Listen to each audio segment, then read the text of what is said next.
Welcome to the Bellevue Lending Podcast. Today we're joined by Ryan Gillis, founder of Liberty Investments, a group dedicated to designing and building new forms of housing across the Pacific Northwest through a variety of strategies. Ryan, thanks for being on the Bellevue Lending Podcast. We're honored to have you. Thank you. Yeah, it's good to be here. So this whole podcast, how we thought of this was, and you would know this, how hard it is to create one unit of housing. Yeah, I think that's more particular in Washington State. It seems to be that way for sure. Like for instance, last year, I think we did like 380 loans, and I asked we have it pumped into like Claude, and I go, how many units did we create? And it was like improved units and new units. Because like we'll do like a flip loan with like a daddy or something like that. So you're improving a house and then you're building like a daddy in the back kind of thing. Yep. Ended up being 602 homes. Wow. So I was proud of that. But at the same time, I was like, well, 602, there's a big housing shortage. Sure. 602 seems like a lot, but it doesn't seem like a lot. Yeah. But I think you and I know each unit of housing, to create one unit of housing is substantial. It's thousands and thousands of hours of work and dollars and that kind of thing. For sure. Speak about that real quick before we jump into your whole backstory. Speak about the complications. Yeah, exactly. Man, it's just, it's a team sport, right? So you have a lot of different people that are working on the same thing. So from finding the deal, or maybe you're working with a property owner seller, and first you're doing all the feasibilities, the arborist, the design, the pre-applications with the city. There's just so much just to be able to get to the point where you're like, okay, this deal makes sense, let's move forward. Mm-hmm. Then you bring in the architect and the civil engineer and the geotech, and then you got all of the structural engineering, and like you just to be able to even put a package together to ready to submit under the code regulation that we have here that's so tight, it takes you like 3 to 4 months. Mm-hmm. Then you submit it to the city, and the city is going to review that and go through a number of round of corrections. It'll take you probably another 6 months. So then by the time you're actually ready to put a shovel in the ground, it's about a year. Mm-hmm. Like typically. Mm-hmm. Then another year to build. And then another year to build and if the market's slow, it might take another X number of months to sell. Yep, totally. Yeah. So it's crazy how long basically it takes. What I'm saying, it's a 3-year process to create one unit of housing sometimes. Yeah, sometimes for sure. Yeah. All right, before we we'll talk a lot about housing, and I don't really know your backstory. Take us back to the beginning, what you're comfortable sharing, where you grew up, what your childhood was like, what were the values, and what kind of kid were you before this whole real estate thing started? Man, a kid. Well, I got called a redheaded stepchild because I'm redheaded. You are? Because I am. Yep. I'm a stepchild too. Yeah. Yeah. Just, man, like, I don't need to get into like the super details, but I just was always like that kid that had to go to like Goodwill to get my pants with like holes in the knees or like old shoes, like I didn't come from like anything really, right? So in high school, like I talk to people now and they're like, oh, did you play baseball? Did you play basketball? Like, what'd you do? Like, what kind of sports did you play? I was working all through high school. And wow. And then finally, towards the end of my senior year, I went into this class at Bellevue High School called Construction Academy. And I got directly entered into the carpenter's apprenticeship program from that. So So you grew up with really limited resources and you went to Bellevue High School? No, it was Bothell. Did I say Bellevue? Okay. Sorry, Bothell High School. Okay. Yeah, they had this thing called Construction Academy there at Bothell High School. And I got directly entered into the trades because I was kind of at this impasse at that time. I already lived out on my own in high school. I was trying to figure out, like, I don't want to spend a bunch of money on college. Mm-hmm. I'm either going to go to the military or I'm going to see this thing through. So I ended up going and being a carpenter right out of high school and just swinging a hammer. And then I put myself through school for construction management afterwards because I didn't want to beat up my body my whole life. And then from there, I always knew I wanted to get into real estate development, but I didn't want to do it for somebody else. So it was just kind of working my way through different mentors that came into my life at that time, getting to a point where I could transition from out of the field into the office, then out of the office, and then into real estate, and then kind of taking what I've learned and just turning it into something of my own. So before going into the construction management, you were basically in the trades right out of high school. Yep. You were working in high school. You're in the trades. Yep. And you were a carpenter, like a finished carpenter or a... So out of high school, I went into the carpenters union. Okay. So the union is more structured than like building houses, where it's kind of like, the residential non-union side is more just like, hey, I need you to do some finished work, and some guy teaches you and you kind of learn that way. Mm-hmm. The carpenters union is more like, you work for 3 months, and then you go to school for a week, and you learn all these different things. You have to pass these certain classes, and then you transition and grow, and you got to get a certain number of hours. So what kind of buildings were you working on? Was it housing, or was it like commercial buildings? It was commercial buildings. It was high rises. It was commercial office space, TIs. Is it like metal framing or wood framing or metal framing? Metal framing. Yeah, okay. yeah. But most of what I did was like concrete forms. I did a lot of decks. I did columns. I did walls, and then I would work from the outside of building the structure to then going into the inside and doing the finish work. So like the trim and the doors, and like managing the subs that are putting in the base and the carpet and things like that. You know, you're basically working on building this whole structure to then finishing it out on the inside. So you're doing this work, and how many years were you doing this actual work for? I was doing that for about 7 years. Okay. So for 7 years you're doing it. And then as you're working, you're thinking kind of like of your next move as you're working. 3.5 years into halfway into it, I was starting to think. I was starting to then put myself through school for construction management. Okay. Yeah, because I was like, my dad had rheumatoid arthritis. I didn't want to be like always like, my back, my knee, like, you know, and I'm just like, okay, I got to get out of this, right? It's going to beat up your body by the time you're older. Exactly. By the time you're in your mid 40s, you're going to be hurting every day, right? And I was like seeing what the guys around me are like that, and I'm like, I don't want to do that. So yeah, I put myself through school. I went to Edmonds Community College for construction management, and then I just transitioned from the field at the same job site I was at into the office as a project engineer. Okay. And so then I was just managing a lot of the subs that I was working around out in the field. Okay.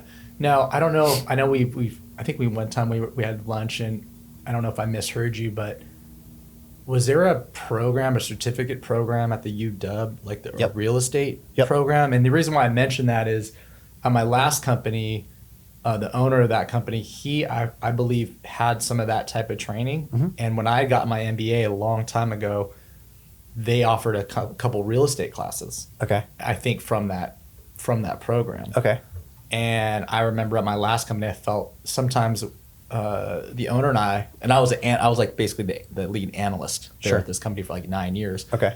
And we could kind of get on the same page. I was always wondering, because we went to the same program, so we had a couple different ways where we would make up ways to value properties or how we would value land. And we had these and so we could really see eye to eye. And so sometimes we'd have a meeting at the beginning of the year of like, hey, we're going to value lots this way. We're going to value cost to build this way. These are how we're going to run our formulas. Okay, cool.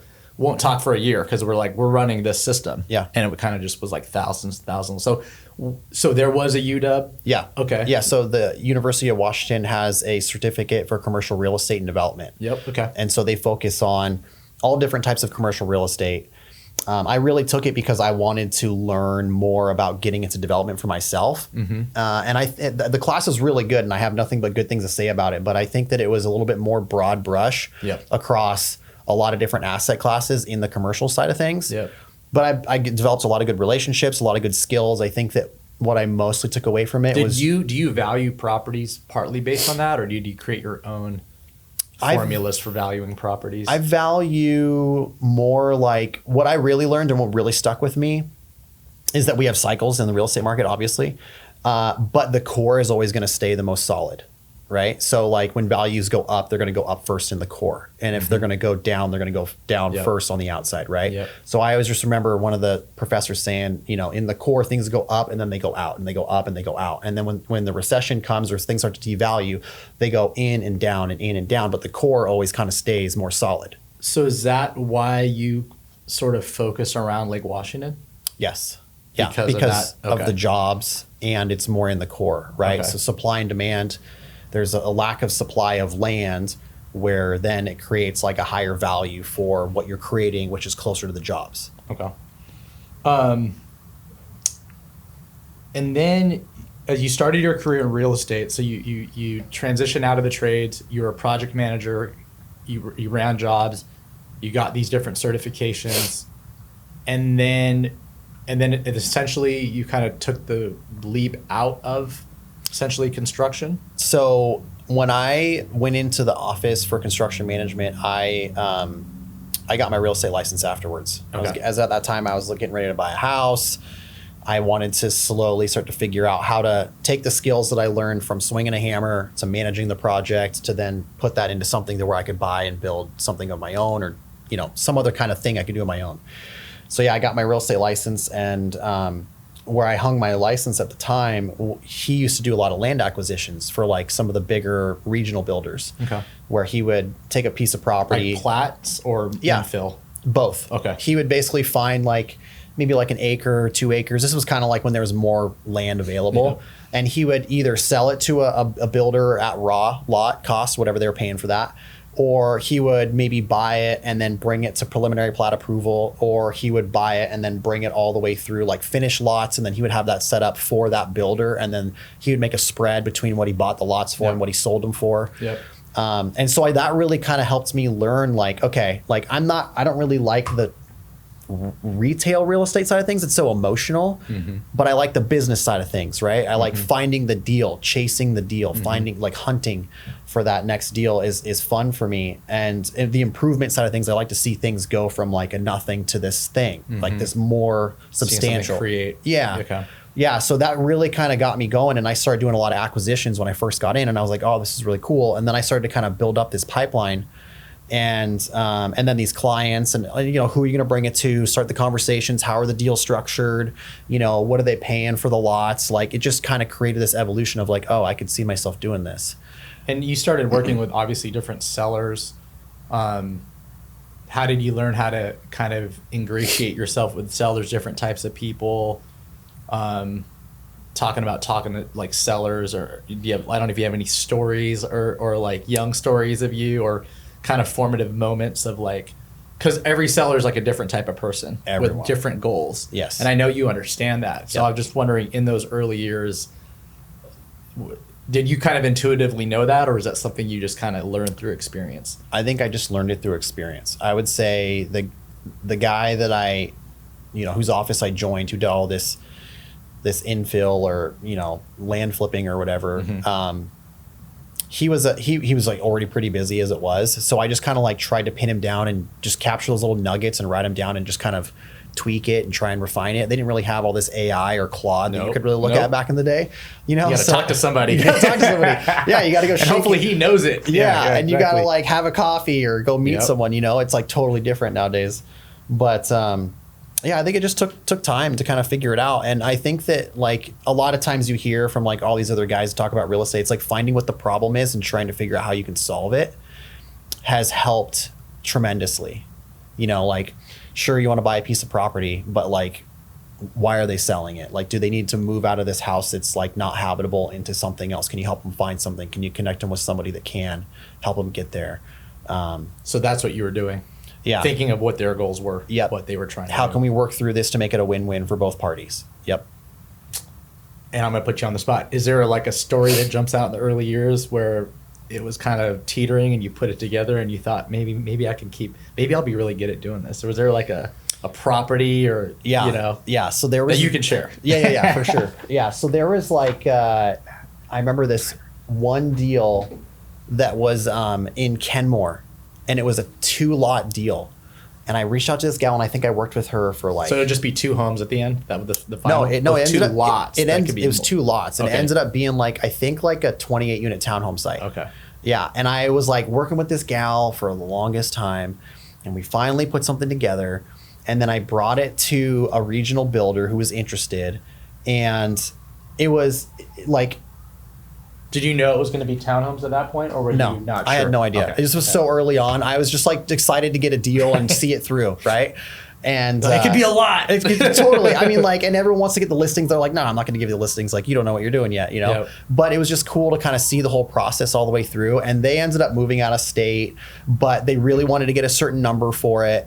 And it was just kind of really figuring out like that price isn't everything. Sometimes it's the terms. And so we were able to negotiate terms that were favorable for both parties. And that's when I was like, okay. Were you coming up with those ideas, trying stuff, or were people giving you ideas? It was a little bit of both. Okay. Yeah. It was like, okay, you can get the price, but you can't get the closing in 30 days. It might take a year, or maybe it's going to be once we get building permits or whatever that is, right?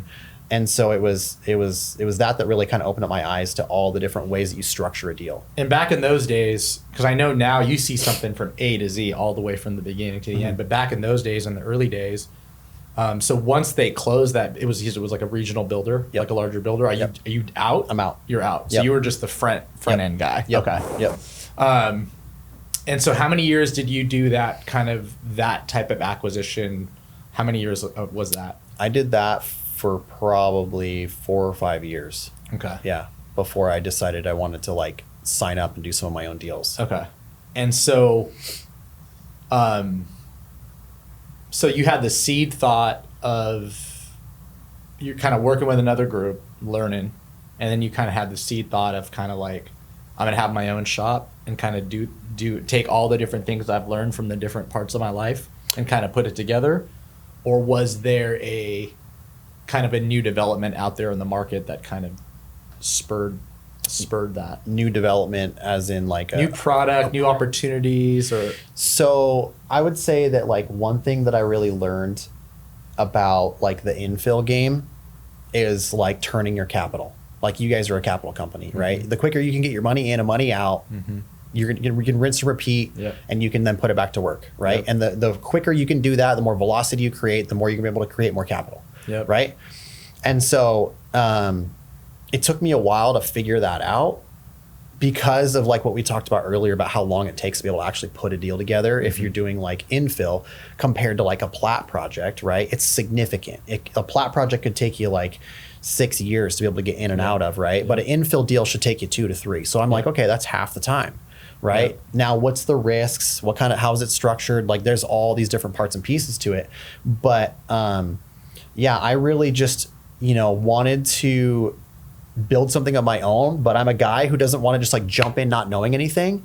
I've always found out a way to be able to get paid to learn. So from swinging the hammer, getting paid as a carpenter, to working in the office, to getting paid as the project manager, to then working for a capital company to be able to then understand the underwriting and the capital structure and raising funds and seeing cycles through deals and the entitlement side of things, to then being like, all right, now I'm sourcing these deals over here because I never stopped doing that, and I'm still going to be selling those things and putting those listings in the pipeline, but now I'm going to start picking some of these off for myself. And I may do like 20 or so acquisitions a year. Maybe I'll pick off a couple for myself because I wanted to diversify kind of my income, but then also my risk. I didn't want to just go full bore and be like, I'm doing all 20 of these deals. One, because like I don't have all the capital to be able to do that, but two, because like I want to diversify the risk. But I still want to be able to have income in different areas. You know what I mean? So at this point in time, so you're at this capital company, you're doing acquisitions. Let's say you're doing 20 a year. You're picking off 2 of the 20 where you're basically going to do the deal. And then 18 of them, you're essentially putting the deal together and earning some sort of like brokerage fee to put it together. And then meanwhile, you're kind of incubating in a capital company because you have this experience in the trades, you have some of this learning, project management, and then now you're kind of in the finance world a little bit. And so was that kind of the first time where you started learning how lenders think, how deals are put together, and like debt and equity? Or you want to talk about like that was kind of a learning experience? Debt, equity, funds, structure, just kind of how like, again, the full cycle of the deal. But like I remember when I was in the trades swinging a hammer or managing a project, I was like, man, like I'm in this segment of the deal. I don't ever see what happens after construction. I don't ever see what happens before construction, right? Maybe it's because you just show up and build. I just show up and build. And I was like, maybe I like to know too much, or maybe because I always want to learn. But I'm like, what happens before that we get, like, what makes me say that this deal makes sense to where I can start swinging a hammer, right? And then how does how do you, what's the exit strategy for this deal? You know what I mean? And I just never knew, and I'm just like, I want to know, because like if I want to go do this on my own, I got to know. And I didn't. For you, it sounds like you always wanted to see how everything was connected. Yes. So that was like an intrinsic thing that's kind of was driving you, of like how everything's related. How all the different parts work together. Ryan Gillis is here, a local expert on the leading edge of zoning and the creation of middle housing around the Puget Sound. Stay with us. We'll be back with more Ryan Gillis after a short break.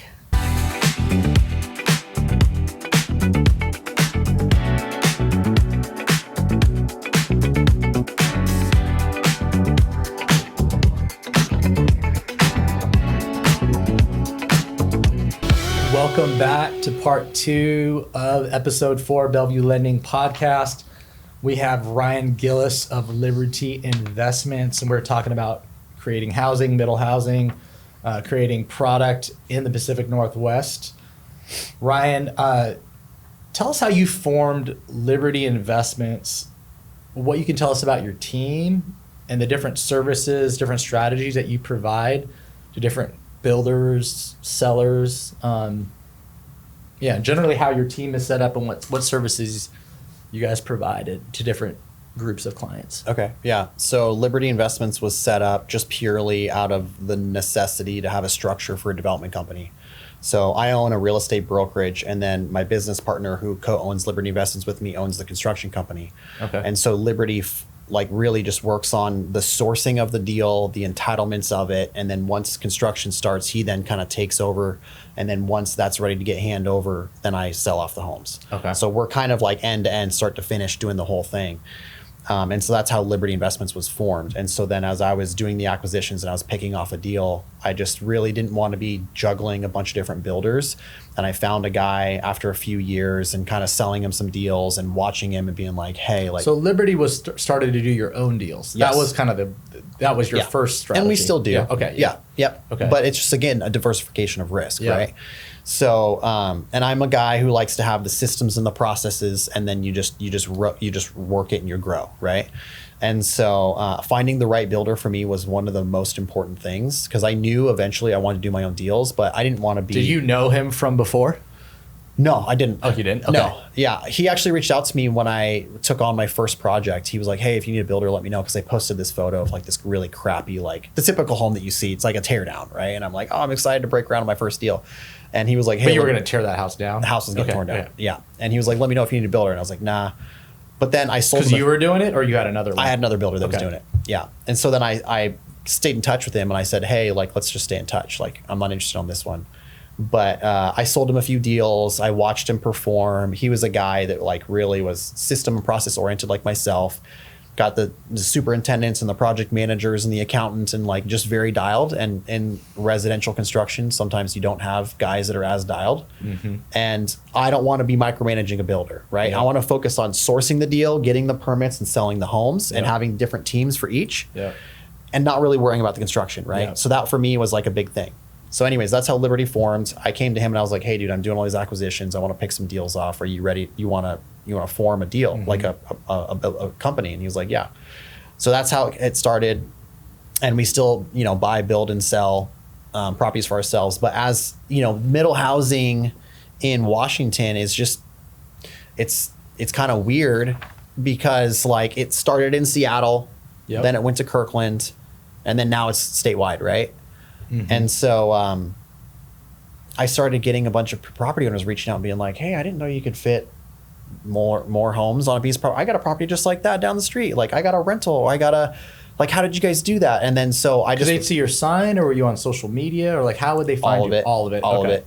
Broker. Okay. Somebody saw something on social media. Okay. They saw a sign in the street. Okay. They came to an open house. Right. Like they're just All the different ways. All the different that they ways. see you're building stuff, doing stuff, Exactly. buying stuff. And they're thinking to themselves like, I have a piece of property just like that, Mm-hmm. and you put how many homes on there, and I see what those things are. How did you do that, right? Mm-hmm. And so I was like, there's a business here, right? Mm-hmm. Like these people have a want and a desire to do something, Mm-hmm. and there's an opportunity. For us, it's the same thing, right? We're doing the entitlements, building it, and selling it, right? Mm-hmm. For them, the only difference is that we're not raising the funds and we're not signing on the debt, Right. right? So if we've got a property owner who wants to build multiple homes, it's literally the same process as if it was for ourselves. We're just somebody else is signing the checks. Yep. But Someone else is guaranteeing the deal. exactly. Yeah. But also their position on the deal, meaning their equity position, their loan to value, is like so low that the deal looks way better anyways, right? So again, because it's they're a cost basis, because they brought the property 20 years ago, maybe. Or, yeah. or that They kind of thing. either Yeah. own it outright, they only owe Their like debt's probably low. 200 grand on Their it or something interest like rate's that. probably low. Yep, all of it, right? So there's so many different options there, and you're like, okay, yeah, this makes sense. Mm-hmm. And so it's again a diversification of risk. But I'm not reinventing the wheel because the pipeline and the process is the same. Okay. So Let me go back. So for the first deals you started doing in Liberty, kind of give me like a picture of like the type of houses, the neighborhoods, if you're comfortable sharing that. And then And then kind of now I know you have your footprint in all kinds of different cities around here. So kind of talk about, the initial, like what kind of deals were they? Were they like standalone homes? Were they townhomes? Was it middle housing? Yep. And where? Yep. Price points, if you're comfortable sharing that. Sure. And then kind of like you started getting people reaching out. And then were you just pretty much open to any city that someone, like, and that kind of like how it kind of widened? And maybe it's shrunk back. I don't know. Sure. In that whole process. So location wise, it was Seattle really first. Okay. Right. That's where middle housing really was because again, I'm focused more on turning the capital quicker. Yep. I want to be in and out of the deal. Were they like daddies? No, my first deal was a townhome site, a 4-unit townhome site. 4-unit townhome. Okay. Yep. So scrape the house, put in 4 townhomes. Yep. I think those sold for like $875, maybe like low 900s or whatever. That was in the Green Lake area. And it was an LR site? It was an LR site. Okay. Yep. Yeah. For those who don't know, low rise, multifamily is really what that townhome is. zoning, essentially. Yep. Yeah, exactly. That was in the Green Lake area. Okay. And then we'd done some single family ADU DADU deals.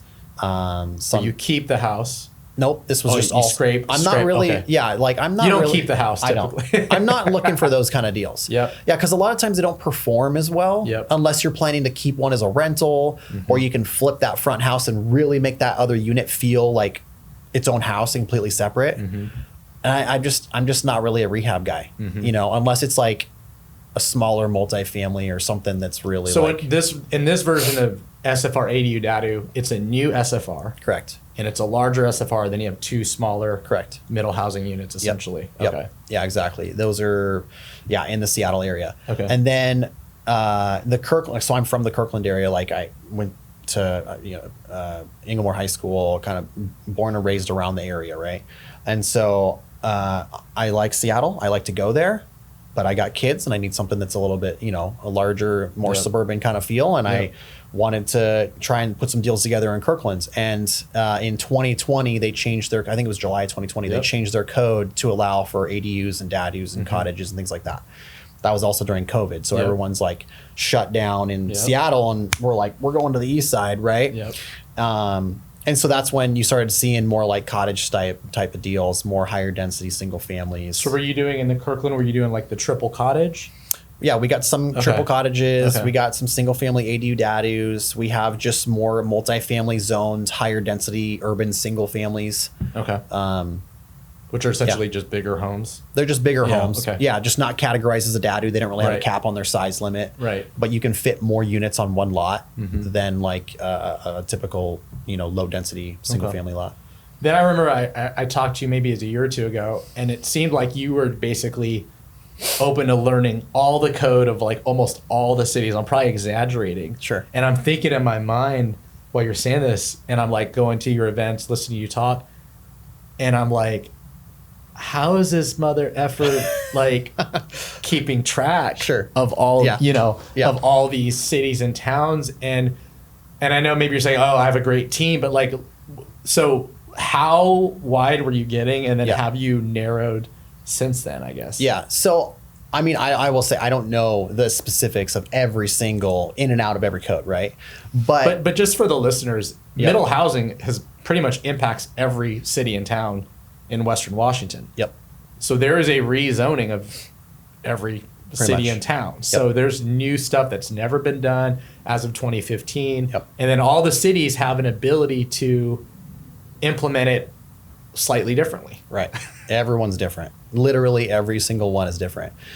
Okay, so how many cities were you tracking at the peak of, or are you still learning all of them? Is that I'm not. It's the learning of them is not necessarily my focus. I will say that like probably a couple of years ago, right? This is before everything was really implemented in 2025, right? There were like I'm really involved with Master Builders Association, and Master Builders Association was getting really into like this middle housing code thing is passed. And now you can do this in Redmond. You can do this in Bothell. You can do this in Kent. You can do this in Renton. You can like all these other places that you couldn't do it before, right? Seattle and Kirkland are really the only ones. Yep. And so then they were like coming to me, and Master Builders was like, hey, like we have an opportunity to be able to get in front of Redmond and Bothell and Kenmore and like all these.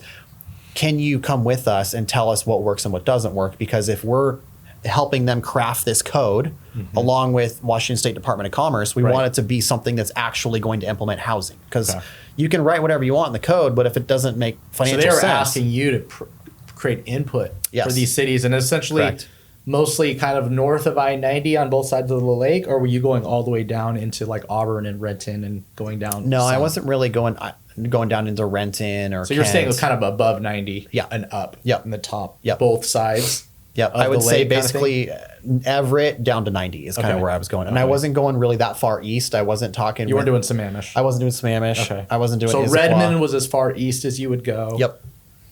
And then, do you know Bothell? Yep. Okay. Yep. You know Linwood? And not very well. Okay. No. Edmonds?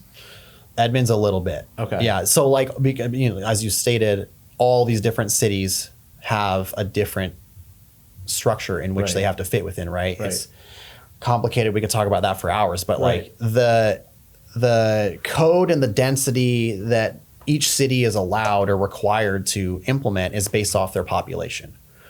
And so that puts them in a different tier. And if they have a lower... The higher the population, the denser, essentially. Correct. Yeah. Yes, exactly. Yeah, to dumb it down, yeah. But again, like you could take all the higher density cities and put them side by side, and literally the code is different for every single one. Why? I don't know. Because everyone wants to be. So how do you juggle all that? Is it through your architect, or do you just have a really good memory, or have you narrowed your focus where you're only focusing on like 5 cities? I think more it's about like a process. Like we have a really detailed checklist.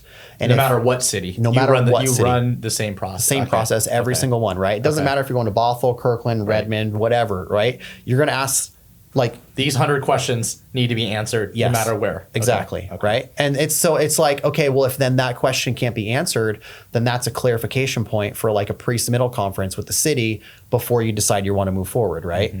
And so therefore it limits your risk. If you don't know the questions to ask, it's a lot riskier, right? Because you got a lot of gotchas in there. But if you know what questions to ask and you know what process to follow, and then you're also working with the type of consultants that are also like really familiar with that code in that area, because those architects have been working with that city staff for the last 10 years, you're going to limit your risk. I'm not bringing a guy from Renton up to Edmonds who's never worked in Edmonds before to try and build a project. How do you find the balance? Because you're very respectful, but I'm sure you're always pushing. Oh yeah. Right. Yeah. So how do you strike that balance to like? Because sometimes the cities are making mistakes. Sometimes they probably have some processes that are outdated, or they're thinking about it wrong. So you're obviously trying to get them into, the truth zone or what's better for everyone's zone. At the same time, you don't want to piss them off. Sure. Yeah. Is that something you just kind of learned, figured out, or is it really kind of like the guys you work with that do that, or are you kind of in there? Like if you're wheeling and dealing, like if you're working through a project, or different cities asking for stuff, or talking about having them rewrite stuff, or make exception for project A, B, or C. Yeah, some cities are more willing to listen and implement change than others. I think some cities feel like they have a bag of goods that were forced down their throat from the state, and they don't want to do that. And so they're a little resentful. And they may have tweaked their code purposefully to make it more hard to be able to actually build the housing. And I mean, like, and you basically just say, okay, well, I'm not going to focus there. Like, I don't need to then learn all of the code. I don't need to meet the city staff. I don't need to spend my time trying to help tweak something for them that is going to benefit more housing if I'm not. So it's a waste for of time. some of the cities, you feel they're genuinely trying to help create more housing. Some of them. Some of them. Okay. Yeah. I will say that not all of them are perfect, and some of them that want to create more housing. There's like inner office politics between different city staff, where you got some that really want to and some that don't. Right. And the ones that don't sometimes scream louder than the ones that do. Right. And then you're just kind of stuck, and that's just politics. You know what I mean? So. And how do you just work it, or do you have any tips on that, or? No, I mean, like, I just always try and be like just tell them, like, I always go back to like what the market wants. Like you guys are trying to allow for more housing in your city. This is what I'm hearing the market wants. If you guys are not going to allow for this product to get built, like, you're probably not going to see the homes. And if that's what your goal is, then you achieved it. But to not see homes. Exactly. Yeah. But if you guys truly want to create housing, like these are what the barriers are. Because if you have, let's call it a 20,000, 30,000 square foot lot, and you can put 5-6 homes on there, like that's a decent size lot where you could fit some good size homes. They don't need to be McMansions, but they're going to be maybe 2,000 square feet, which is kind of what people need. Yep. But if you're going to like have all these infrastructure requirements and the tree retention and all these utility upgrades and stuff like that, that deal just can't take those costs and it won't make sense. So sometimes you got to beat them over the head with the same thing over and over again to tell them. And some cities have told me like, hey, this is what we're willing to pass and we'll see how it shakes out. And in a couple of years, if we don't see the housing, then we'll maybe think about readjusting. That's what they said. That's literally what some of them have said. So you were talking about different product, what the market really wants. So one thing that I've really appreciated, because I've listened to you talk at the different seminars that you hold, and you talk about creating different types of housing product driven by the market. Yep. Walk us through kind of your whole feedback loop of how you think of creating different product, where you get the idea that this product's going to work, and then other houses that you're selling, because you're probably starting project A while you're selling out project C. Yes, correct. And you're trying to learn, right? And then trying to figure out when you're selling out project C, what's working and what's not working. And then you're not even sure what's really working, but you're like, well, I did sell those 3 homes. And so how do you sort through of like, and then you keep evolving product where, maybe you've created some product that maybe hasn't been done a lot or hasn't been done for maybe 2 decades. Yeah, sure. So kind of if you want to talk about some different products that you're seeing working, that you're creating, or big holes of type of product that we're not creating out in the market. Yeah. What's really funny is I've been looking around in some other areas to see what kind of new homes you can get in different parts of the state. And this whole idea of like middle housing, like this coined word of middle housing, really is not like a term that I believe is really used as much in some other areas, because you're seeing homes that are getting built that are like 1,500 square feet, that are 1,700 square, 2,000 square feet. Like for us here, it's like you get a small townhome or a condo or an apartment, or you get a 4,000 square foot house or a 5,000. Nothing in the middle. There's nothing in the middle. Yeah. And so middle housing is like this big thing here. But in other areas where you in have... America, it's not really. Exactly. It's just a house. Exactly. And you're like, it's just a unit or a house or a townhome or whatever, right? It's so just, is that where you get some of your design ideas from, like more rural parts of the state? No, I guess what I was getting at is more that like what I'm seeing that is getting built and sold here under the middle housing code, I think is a big shock to the system. Even though like in prior years, you would see more like duplexes or like stacked flats or whatever. I think that just the cost basis to build those was a lot cheaper, and you'd be able to get into more of these cheaper homes. But like you go from like, you don't really see that much anymore on the east side of the Lake of Washington. Yep. On the west side, you see it everywhere in Seattle. It's more like a known urban environment. I know I'm going to get one parking stall. I'm going to get one car garage. I'm going to have no parking. Their expectations are different. Very different, right? You come over here on the east side, and it's kind of like this whole evolution during COVID that everyone needed to like be in their homes, and they needed outdoor space. And the townhomes in Seattle were not great because they got a dog or they got a kid or they can't park in their parking spot or whatever it is, right? You go over to the Kirkland Bellevue side and people want more space. You want more of a life for your family and your kids. They want more of a suburban feel, but they don't want to live in a townhome and they don't have the funds to be able to buy a $3.5 million house, right? So how do you really fill that void and provide the middle housing that people are looking for? And is there a product that you've kind of hit on that you feel, and even if it hasn't worked, you can even share that? Or is there like a product even recently, even now, and it's a tough market right now, that you feel is getting absorbed? And if it is there something about it of why it's being absorbed? Yeah. Well, I mean, like the fundamentals of real estate, location. That's just like part of the reason why the deal is driven. Sometimes you may have some, amenities that are not there, but because the location is great, people run to see past it. But I will say that on every project that we're selling, we have a feedback report, and I try and talk with every single broker or any buyer that works out direct, or we get feedback from the open houses from everyone that comes through. And if you get told something consistently over and over and over and over again, it kind of like sticks in your head, right? And you're like, okay, I'm either not going to do that, or I'm going to try and pivot and do this, right? Because otherwise, why do the same thing? What are some common things that you hear that maybe people don't think are as important? The common things that I hear across the board that most people want, at least on the east side, is that they want a 2-car garage. They want to be 2 stories. Craftsman. Not 3. Not 3s. They want a 2-car, not a 1. Yep. Okay. They want a 2-car, not a 1. They want to be 2 stories, not 3. They prefer Craftsman over modern most of the time. And they want that traditional look. Traditional look. Okay. Yep. They want street facing, really important. They don't want to be stuck behind. They don't want to be stuck behind. Yep. Like in Seattle, you're like behind a home off of an alley. They don't want that. Okay. And they want to have a primary bedroom on the main floor with a 3/4 bath and 3 bedrooms up, with a second primary up on that second floor. So they want 2 primaries split. Yep. That way you kind of have options, because like sometimes you'll get a buyer group that comes through that's like a young tech couple and their mom's going to move in with them, right? Mm-hmm. That bedroom on the main floor with a 3/4 bath because she's got a bad back or she can't get up the stairs is really important, right? But then the kids who are going to be having their grandkid, having a primary bedroom upstairs is really important too, right? And then it appeals to a bunch of different kinds of buyers. Can you get that house in 2,000 square feet? No. Okay. That's what I'm saying. It's tough. What is that? 2,400? It's like 2,200 to 2,500 is really what you need. And that's the middle of the middle that we're not getting right now. I see. And that's what I keep going back and telling like the Kirklands and the Bellevues and the Redmonds and the Bothels and all this. And I'm like, hey, like I get that you can do that in a townhome, but people don't want to be 3 stories.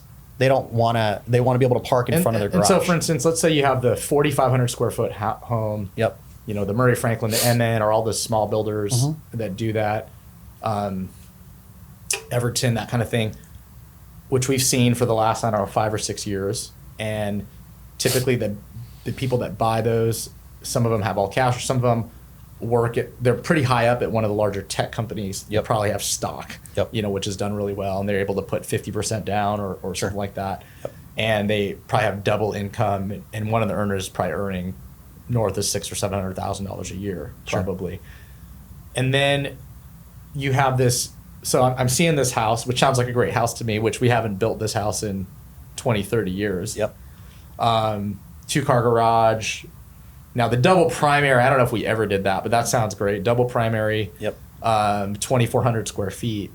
And do you feel like on the east side they're willing to pay $2.2 million for that? Or are they obviously they want to get that for $1.5 million, but sure. I don't know if you can actually deliver that product on the east side for $1.5 million. I highly doubt it. Yeah, right? No. It obviously depends on where it's at. Yeah. Right. Which will then go back to whatever somebody buys the land for, right? Which is a big factor in all of the costs involved. But yeah, you could definitely sell something like that for 2.2. Okay. Easily. 2.2. You probably be like just under $2 million. If you're thinking of like North Rose Hill, South Rose Hill, you get west of 405. Definitely. The problem is that can you do 2 of those on one lot? Would that fit? No. You can't? The only way that you can do it under the current codes right now is you have to attach the units, which people don't want. Tough. Right? And so like you have to kind of get creative with how you build out these projects because, again, like they're like in a perfect world, all of the cities would be the same and they would just say, hey, here's your FAR, here's your lot coverage, here's the number of units you get. Build what you want, right? Let the market decide. Let the builder decide. We're not going to make them pink. We're not going to make them 4 stories in a 1-story neighborhood. Like you want to build it to sell, so you want to make it nice, right? But like you're so confined by these codes of this idea of what they want to see, and you're just like, yeah, but people don't want that. There's detachment between the cities and the codes and the market. So for the larger cottage product, let's call it 1,750 to 2,000 square feet. Yep. Are you saying there's still not a lot of uptake for that because they still want a little more house? Yes. Okay. Yeah. So that's still tough. It's still tough. Okay. I mean, like it's because you're getting 3-beddy for sure on that, but you probably have a 1-car garage. Yep. You're 1,750 to 2,000 square feet. Correct. You're not going to have room for 2 primaries. No. That's not happening. No. Probably 2.5 bath. Yep. Okay. 2.5, 3. But you're saying they still want a little more house. Yeah, is what you're because the saying. type Okay. of people that are living in there are mostly a married couple. Sometimes you got downsizers. Yeah. Like I've had multiple people say in an open house, like, "Oh, I love this house, but I need a primary on the main floor. Like I'm downsizing from that 4,500 square foot house, and my kids are in college now, and Yeah. I don't need all this. I want Yeah. something low maintenance and be in the area." But I got That's two like me. cars. That's like me in 4 years. Yeah. I'm like, yeah, exactly. I Yeah, don't need- totally. Good luck I finding live in it. a 3,600 square foot house, and in 3 or 4 years, Yeah. both my kids will be in college. Yeah. Done with college, out in college. So I'm like, do I really need to live in that kind Yeah. of thing? So I'm in that kind of. I'll be there. Yep. Pretty soon. Yeah, and you know? it shouldn't be that hard to find, but it really is. You know, you can't find a new construction with a primary on the main floor with a 2-car garage. It's tough. It's not a townhome. So what are you doing now to so who are you? You already are selling some homes. Yes. What are they just making concessions? They're buying it, or what's tipping them over the edge to buy right now? I think it really just depends on a lot of different factors. I mean, like if you think about life, I'm thinking about all the different products we have on the Let's market. talk about the east side. Yeah, for now. yeah. I'm thinking about all the different products I have The on stuff the that east you side. are going under contract on the east side. Yeah, they want that great house that we talked about. Yep. They're getting something that's 70% of that house. Correct. And some of them are getting absorbed. Yes. What are they doing? Yeah. Yeah, it's downsizers. Okay. Like we're seeing some of that for sure. It's young. And they want a newer built. They want to live in a newer Yes. home. Yeah, Okay. because I mean, like if you're older and Yep. you don't want to have any problems. Yep. You don't want to maybe do a lot of yard work. Yep. You don't want to have to worry about the roof. All that stuff. You don't want right? to think about. You don't want to think. Yep. Like you probably like a lot of those people have a place down in like Palm Springs. Yep. Or maybe Scottsdale, and this is kind of their puddle jumper between seasons, right? Yep. That's what they want. Something like easy. Don't have to worry about it. So there's that. You got And they'll deal with the parking. They'll deal with because parking. They'll deal with and typically a lot of this is like one garage and a pad. one garage and a pad. Okay. Yep. And they would deal with that. Yep. Okay. Yep. And the one thing that's kind of funny about garages, I don't know about you, but like I never park in my garage. I always No, use it me for either. storage. Me too. And so like if you have two young adults that have a car each, because you're not walkable anywhere on the east side really, at least not for groceries or anything, right? And you're Right. not taking the bus. You got to have a spot for two cars. Yep. Some people will park in the garage. Some people will be like, yeah, I'll park on the street. You park in the pad, and I'll put all my bikes and kayaks and paddle boards and whatever else Christmas decorations in the garage. So it makes I have sense. a 3-car garage. I haven't parked a car in my 3-car garage. Yeah, it's full of But stuff. I have a side load driveway. Oh, So okay. it's great. So Yeah. I have this whole side load, Yeah. 3-car garage. Cool. They didn't build the house that I moved in. The house that I was built by Cam West right before Oh, yeah. the housing crash. Oh, yeah. So it was like the last, and it's a great house, great design. Yeah. And side load garage. And then no one built a house on my street for 15 or 20 years Yeah. until Murray Franklin showed up, Right. building those 4,500 square footers, and now there's like 10 of them on my street. Yeah. But like there was basically nothing, for 15 years. Yeah.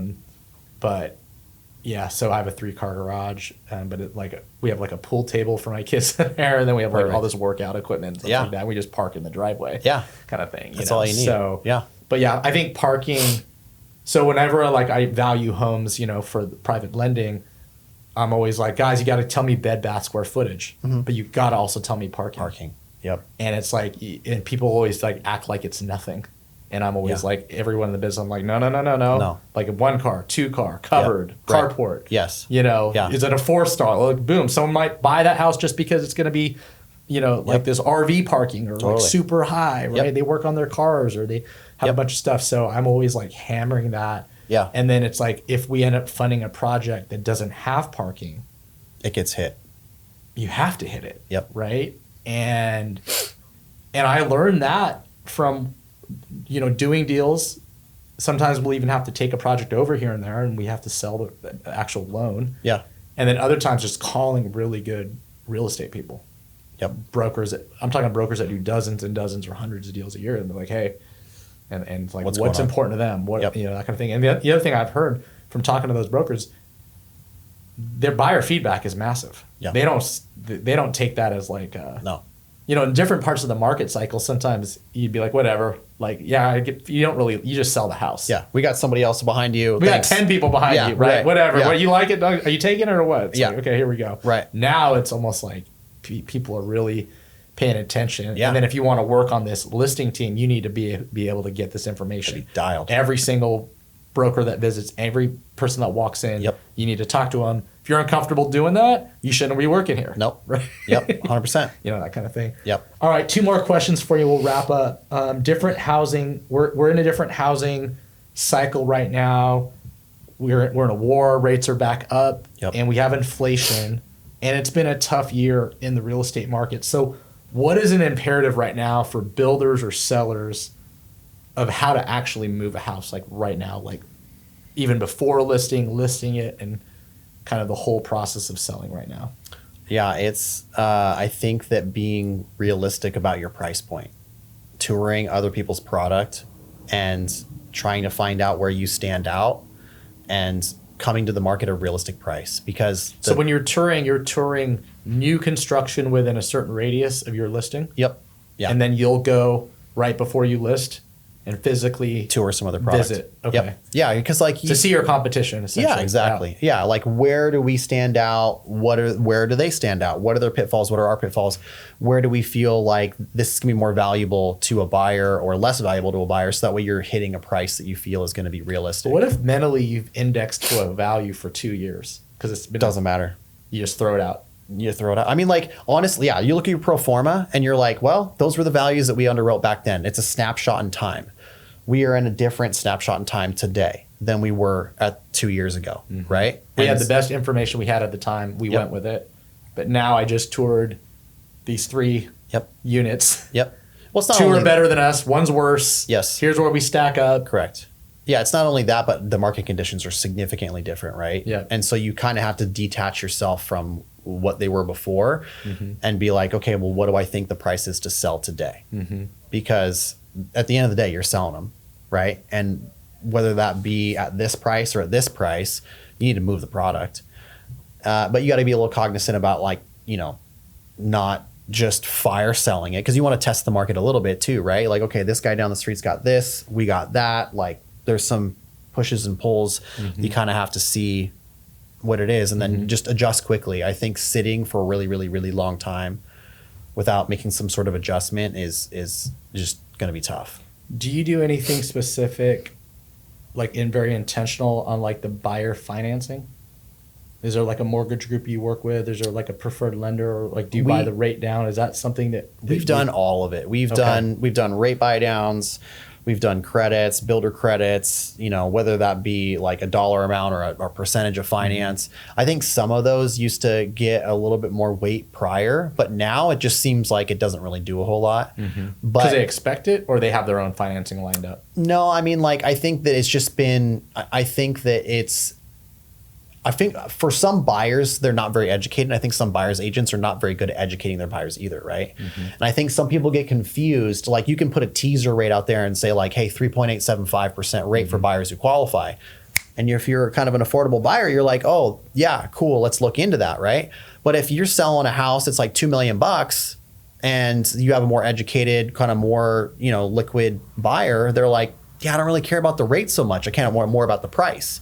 Right, but because they're putting significant amount of money down. Kind of thing? Okay. And they want to be able to, like, just buy down their loan, right? So that may mean that you got some credits. They're wealthier, essentially. Exactly. Okay. Yeah. So it's like what works for one may not work for the other, and I think you have to really look at what your profile of your buyer is for that product and see what may work for that type of buyer, right? Yep. Yeah. All right. Last question. I know you're really busy.